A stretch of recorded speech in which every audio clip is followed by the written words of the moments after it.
Here's some things I think don't exist. So if you're going to predict anything in the real world, here's some things not to use. I don't think self-esteem exists. There's really one scale. The Roman Taffarati made a self-esteem scale that's pretty good. But the standard one is the Rosenberg, and I can't remember how many items it has. 15 or something? Not enough items to really be reliable. I think there were, 25,000 published papers on self-esteem. Figure 10 grand a paper, which is a comparatively conservative estimation. So you can do the math, 25,000 times 10,000. So that's the total amount of research funding it's gone into looking at self-esteem. It's like, well, what's self-esteem? It's a word. Actually, it's two words, right? But, and it's sort of something you think you might have or not have, but that's a figure of speech. That's not an empirical phenomenon. And so most of extroversion is just neuroticism, as it turns out. It's like if you have a lot of negative emotion, you don't feel that good about yourself. Well, isn't that a surprise? You have a lot of negative emotion. And if you want to fix it up a little bit, then you can also subtract positive emotion from that, because if you have a lot of negative emotion and you don't have a lot of positive emotion, so that's neuroticism minus extroversion, then your self-esteem is even lower. And then maybe over time, conscientiousness starts to make a bit of a difference, right? Because if you're conscientious and you work hard, you can start to see that that's paying off, and Taffarati's done some work that seems to sort of indicate that. But, the first thing that happened is everybody went on a self-esteem bender, even though the measures were pretty appalling, and even though you could, model it with the big five. And then one of the things that happened as a consequence of that was that the whole California school system started to teach students self-esteem. It's like, what makes you think you should have high self-esteem? Like maybe you're a miserable little worm. God only knows, right? It's not the case that you should have a good opinion of yourself in every bloody situation. What if you're a bully who pounds people out in the schoolyard? Bullies, by the way, do have higher self-esteem than normal. So because it's not like they're feeling bad about themselves when they pound you, they're feeling bad about you. And the best work, the low self-esteem equals bully hypothesis, lots of people believe that. But if you read Dan Olweus, who's the world's leading authority on bullying and who's actually done something about it, what he says is that bullies have inappropriately high self-esteem, which is why they think they're in a perfectly good position to pound you out if you happen to be on the playground. So it's not like they're suffering from a, neurotic weakness of self-image. It's quite the contrary. So anyways, in the California school system, they tried to teach kids self-esteem. And, there's no evidence that you can do that first, because neuroticism is actually quite hard to shift. So, and if we knew how to treat it, well, hooray, everybody would be thrilled about that, but it's not easy. And second, there are people like, what's her name? Jean Twenge. She used to be a student of Roy Baumeister's, who claims that all that self-esteem training has just, made younger people like you guys more, what do you call that? Narcissistic. Yeah, because the self-esteem becomes disconnected from the actual accomplishment, because you might hope, well, you'd sort of feel good. How good should you feel about yourself? Well, you might say, well, you should grant yourself the right to exist like you do everyone else. That's sort of like a basic human right. As a human being, you're valuable. And then maybe you should sort of think you're about as valuable as other people roughly think you are. That seems about right? So the right amount of self-esteem would be your perception of your value within the context of a group. It's got to be something like that. So there should be a concordance, because like maybe you need to improve. Could well be. And are you going to improve if you're feeling really good about yourself?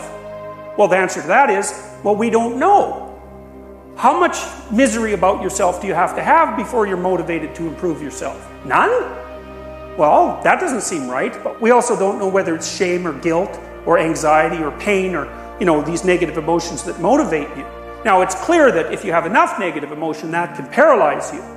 But that's like depression and psychiatrically high levels of anxiety. That's not like low self-esteem.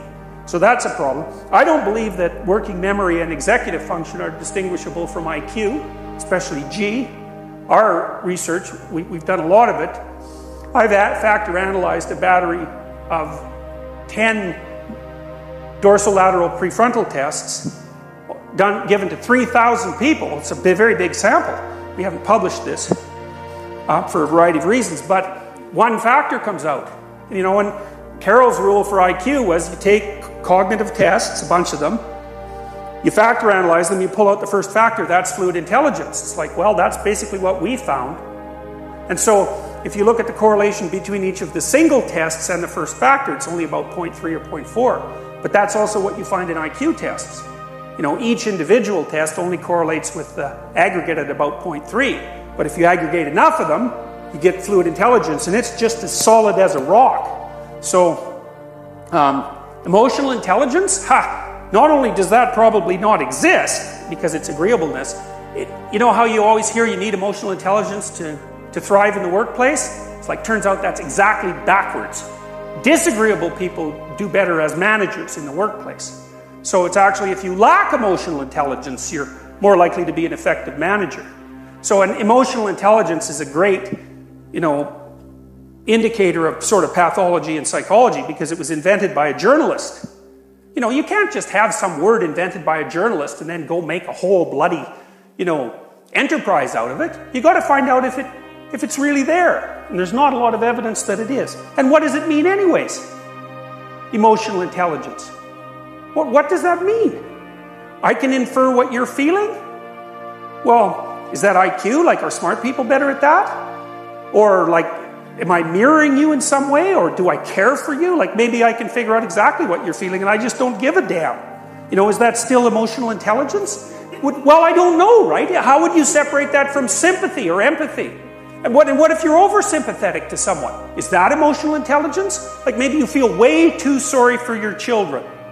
So it's like you're all empathetic and all that, but you're not doing them any good.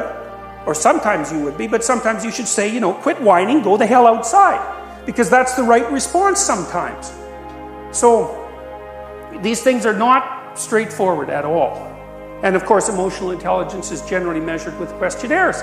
And we know the rule for questionnaires. What's the rule for questionnaires? That's right, exactly. It's measuring one or more of the big five, either well or badly. Okay. So, and as far as I can tell, that doesn't mean that personality has a 5-dimensional structure. I'm not making that argument, because who the hell knows? I don't think it does, likely, although it's very difficult to say. But what the big five theorists have really demonstrated, as far as I'm concerned, is that if you factor analyze questionnaires, what you get looks a lot like a 5-factor structure, and you can do that cross-culturally. And so I think we sort of nailed the question of how are questionnaires structured. So you can't just invent some new thing and term it something and then pretend it's something new without testing it against. And I would test it against IQ, because that bloody thing. We know, for example, IQ eats up most of the variance in disgust sensitivity scales.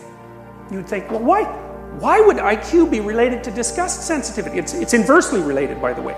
The smarter you are, the less sensitive you are to disgust. Now, I don't know if that's because maybe your cortical inhibition of underlying, like, limbic motivational systems is better. Who the hell knows? We don't know why, but we do know that it's a major predictor. Orderliness also predicts. But the thing about IQ is that it predicts things that you'd never expect. So you should validate your scale against IQ and against the big five, and not some trivial little 10-item measure of the big five either. Because then, if you use 2 questions per trait, you're going to have a lousy measure of the big five. And if your stupid questionnaire predicts over and above that, all that means is that you didn't test it against, you didn't set it up for a good challenge. You set it up for a weak challenge. So, grit, that's very annoying. Yes, that's very annoying. Because it's clearly, I think it was correlated, I think I told you this, it was correlated with conscientiousness at 0.75. I don't believe that optimism and pessimism exist. I don't believe that promotion and prevention exist.